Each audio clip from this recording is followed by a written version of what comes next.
بسم اللہ الرحمن الرحیم۔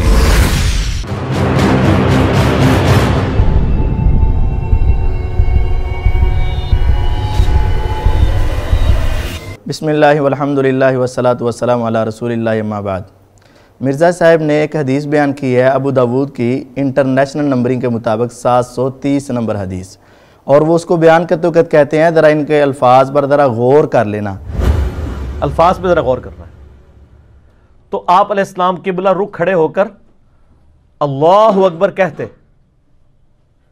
حتیٰ کہ ہر ہڈی اپنی جگہ پر واپس آ جاتی۔ تو مرزا صاحب کے کہنے پر ہم نے غور کیا تو پتہ چلا کہ نبی علیہ السلام پر بھی بہتان باندھا ہے اور 11 صحابہ پر بھی بہتان باندھا ہے۔ وہ کس طریقے سے؟ وہ کہتے ہیں نبی علیہ السلام نے جب نماز شروع کی تو اپنے ہاتھوں کو اٹھایا حتیٰ کہ ہر ہڈی اپنی جگہ پر واپس آ گئی۔ اللہ کی قسم اٹھا کر کہتا ہوں اس حدیث میں یہ لفظ ہے ہی نہیں۔ مرزا صاحب کا یہ جملہ کہ ہر ہڈی اپنی جگہ پر واپس آ گئی، یہ نبی علیہ السلام پر بہتان ہے۔ اب اس کو اگر اردو ادب کے اعتبار سے بھی دیکھا جائے تو یہ غلط ہے، کیونکہ وہاں اٹھانے کی بات کی جا رہی ہے کہ آپ نے اپنے ہاتھوں کو اٹھایا، تو کہاں تک اٹھایا؟ اصل بات یہ کہ ہر ہڈی اپنی جگہ پر ٹھہر گئی، یہ نہیں ہے کہ اٹھایا اتنا کہ واپس آ گئی، یہ تو اردو ادب کے بھی خلاف ہے۔ دوسری بات مرزا صاحب نے اس کے آگے کہا کہ 10 صحابہ نے کہا اللہ کی قسم نبی علیہ السلام وفات تک اسی طرح نماز پڑھتے رہے۔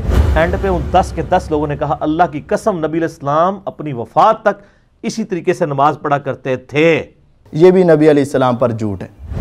میں مرزا صاحب سے کہوں گا آپ نے یہ دو باتیں، نبی علیہ السلام پر بھی جھوٹ بولا، صحابہ پر بھی جھوٹ بولا، اور آپ کو صحیح بخاری کی 109 نمبر حدیث یاد رہنی چاہیے مرزا صاحب، من یقل علی ما لم اقل فلیتبوأ مقعدہ من النار۔ میرے نبی علیہ السلام نے کہا تھا جس نے ایک بات بھی میرا نام لے کر ایسی کہہ دی جو میں نے نہیں کہی وہ اپنا ٹھکانہ جہنم میں سمجھے۔ مرزا صاحب یہ آپ پر حق ہے، یا تو اس حدیث سے یہ لفظ دکھائیں کہ ہر ہڈی اپنی جگہ پر واپس آ گئی، ورنہ آپ نے 10 صحابہ پر بہتان لگایا اور پھر 11ویں صحابی کو اس میں شامل کیا اور نبی علیہ السلام پر بہتان لگا کر یہ بہت بڑا جرم کیا ہے۔ دوسروں کو خوش کرنے کے لیے اتنا بڑا جرم کہ 11 صحابہ پر بہتان اور اللہ کے نبی علیہ السلام پر بہتان، اور ایک نہیں 2 بہتان کہ ہر ہڈی اپنی جگہ پر واپس آ گئی، یہ بہتان، اور اللہ کی قسم نبی علیہ السلام اپنی وفات تک اسی طرح نماز پڑھتے تھے، یہ بھی اس حدیث میں نہیں ہے، یہ 2 بہتان ہیں۔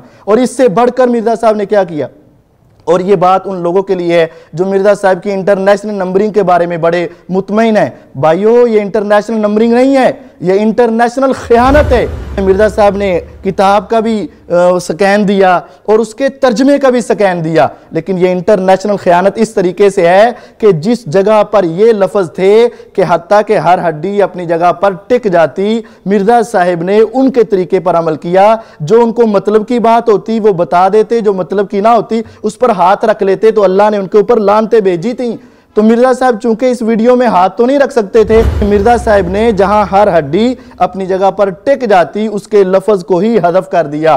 مرزا صاحب یہ تمہاری بہت بڑی یا تو غلطی ہے یا بہت بڑا بہتان ہے، اپنی اس غلطی کی اصلاح کیجئے۔ اور چلتے چلتے یہ بات بھی بتاتا چلا جاؤں، جو شخص صحابہ کے نام کو صحیح نہیں پڑھ سکتا اس کو کیا پتا ہو، اور جو اوپر سے دیکھ کر قرآن صحیح نہیں پڑھ سکتا وہ علماء اور صحابہ اور تابعین پر طنز کرے، یہ اس کو اپنے ایمان کی خیر نہ منانی چاہیے۔ ابو حمید الساعدی رضی اللہ تعالیٰ عنہ جو اس حدیث کے راوی ہیں، مرزا صاحب نے 5 سے زائد مرتبہ ان کا نام لیا اور ہر مرتبہ ہی غلط لیا۔ ابو حمید سعدی کہتے ہیں، ابو حمید سعدی، ابو حمید سعدی۔ اس کی مثال یہ کہ آپ کے سامنے کوئی آدمی بیٹھ جائے اور کہے میں بہت بڑا انجینئر ہوں، اور اس کو انجینئرنگ کے سپیلنگ ہی نہ آتے ہوں اور اس کو لفظ بھی بولنا نہ آتا ہو، تو اسی طرح آپ ابو حمید الساعدی کو سعدی سعدی سعدی سعدی کہتے ہیں۔ یہ اپنی اصلاح کیجئے اور اللہ کے نبی علیہ السلام پر جو بہتان لگایا ہے اس سے توبہ کیجئے، اور صحابہ پر جو بہتان لگایا ہے اس سے معافی مانگیے، اور اگر نہیں